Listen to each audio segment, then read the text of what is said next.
اعوذ باللہ من الشیطان الرجیم بسم اللہ الرحمن الرحیم۔ مولا کائنات حضرت امیر المومنین علی ابن ابی طالب علیہ السلام کے مجموعہ کلام نہج البلاغہ کے پہلے باب کا خطبہ نمبر 163 اور اس کا دوسرا حصہ کہ جس میں امیر المومنین علیہ السلام نے مور کی عجیب و غریب خلقت و شکل و صورت کا ذکر فرمایا۔ مولا فرماتے ہیں اور اپنی دم اور پر و بال کو غور سے دیکھتا ہے تو اپنے پیراہن کے حسن و جمال اور اپنے گلو بند کی رنگتوں کی وجہ سے کہا لگا کر ہنستا ہے، مگر جب اپنے پیروں پر نظر ڈالتا ہے تو اس طرح اونچی آواز سے روتا ہے گویا اپنی فریاد کو ظاہر کر رہا ہے اور اپنے سچے درد دل کی گواہی دے رہا ہے، کیونکہ اس کے پیر خاکستری رنگ کے دوغلے مرغوں کے پیروں کی طرح باریک پتلے ہوتے ہیں اور اس کی پنڈلی کے کنارے پر ایک باریک سا کانٹا نمودار ہوتا ہے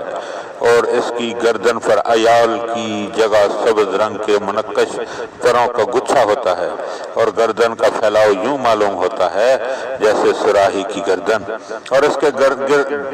گرنے کی جگہ سے لے کر وہاں تک کا حصہ جہاں اس کا پیٹ ہے یمنی وسما کے رنگ کی طرح گہرا سبز ہے، یہ ریشم کی طرح ہے جو سیکل کیے ہوئے آئینہ پر پہنا دیا گیا ہو، گویا وہ سیاہ رنگ کی اوڑھنی میں لپٹا ہوا ہے، لیکن اس کی آب و تاب کی فراوانی اور چمک دھمک کی بہتات سے ایسا گمان ہوتا ہے کہ اس میں تر و تازہ سبزی کی الگ سے آمیزش کر دی گئی ہے۔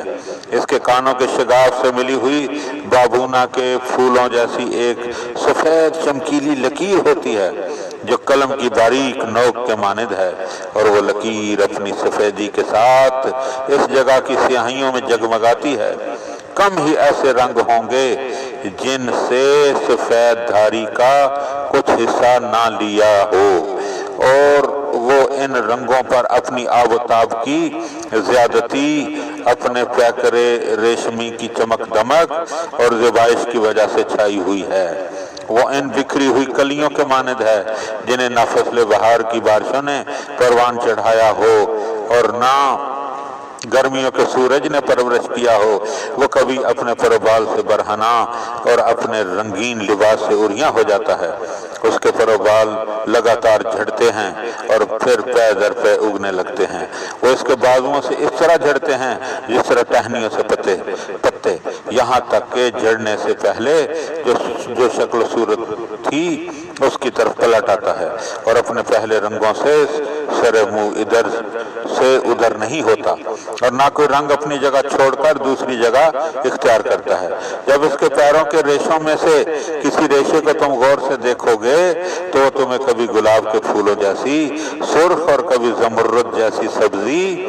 اور کبھی سونے جیسی زردی کی جھلکیاں دکھائے گا۔ غور تو کرو ایک ایسی مخلوق کی صفتوں تک فکروں کی گہرائیاں کیوں کر پہنچ سکتی ہیں، یا عقلوں کی تباہ آزمائیاں کس طرح وہاں تک رسائی پا سکتی ہیں، یا بیان کرنے والے کے کلمات کیوں کر اس کے وصفوں کو ترتیب دے سکتے ہیں جس کے چھوٹے سے چھوٹے جز نے وہموں کو سمجھنے سے عاجز اور زبانوں کو بیان کرنے سے درماندہ کر دیا ہو۔ تو پاک ہے وہ ذات کہ جس نے ایک ایسی مخلوق کی حالت بیان کرنے سے بھی عقلوں کو مغلوب کر رکھا ہے، جسے آنکھوں کے سامنے نمایاں کر دیا تھا اور ان آنکھوں نے اس کو ایک حد میں گھرا ہوا اور اجزاء سے مرکب مختلف رنگوں سے رنگین صورت میں دیکھ بھی لیا، اور جس نے زبانوں کے اس مخلوق کے وصفوں کا خلاصہ کرنے سے عاجز اور اس کی صفتوں کے بیان کرنے سے درماندہ کر دیا ہے۔ اور پاک ہے وہ خدا کہ جس نے چیونٹی اور مچھر سے لے کر ان سے بڑی مخلوق مچھلیوں اور ہاتھیوں تک کے پیروں کو مضبوط و مستحکم کیا ہے اور اپنی ذات پر لازم کر لیا ہے کہ کوئی پیکر کہ جس میں اس نے روح داخل کی ہے جنبش نہیں کھائے گا مگر یہ کہ موت کو اس کی وعدہ گاہ اور فنا کو اس کی حد آخر قرار دے گا۔ اس خطبے کا یہ حصہ جنت کے بیان میں ہے۔ اگر تم دیدہ دل سے جنت کی ان کیفیتوں پر نظر کرو جو تم سے بیان کی جاتی ہیں تو تمہارا نفس دنیا میں پیش کی ہوئی عمدہ سے عمدہ خواہشوں اور لذتوں اور ان کے مناظر کی زیبائشوں سے نفرت کرنے لگے گا، اور وہ ان درختوں کے پتوں کے کھڑکھڑانے کی آوازوں میں کہ جن کی جڑیں جنت کی نہروں کے کنارے پر مشک کے ٹیلوں میں ڈوبی ہوئی ہیں کھو جائے گا، اور ان کی بڑی اور چھوٹی ٹہنیوں میں تر و تازہ موتیوں کے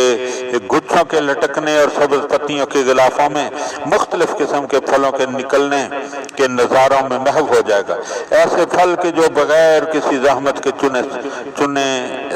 جا سکتے ہیں اور چننے والے کی خواہش کے مطابق آگے بڑھاتے ہیں۔ وہاں کے بلند ایوانوں کے صحنوں میں اترنے والے مہمانوں کے گرد پاک و صاف شہد اور صاف ستھری شراب کے جام گردش میں لائے جائیں گے۔ وہ ایسے لوگ ہیں کہ اللہ کی بخشش و عنایت ہمیشہ ان کے شامل حال رہی، یہاں تک کہ وہ اپنی جائے قیام میں اترے اور سفروں کی نقل و حرکت سے آسودہ ہو گئے۔ ایسے سننے والے اگر تو ان دلکش مناظر تک پہنچنے کے لیے اپنے نفس کو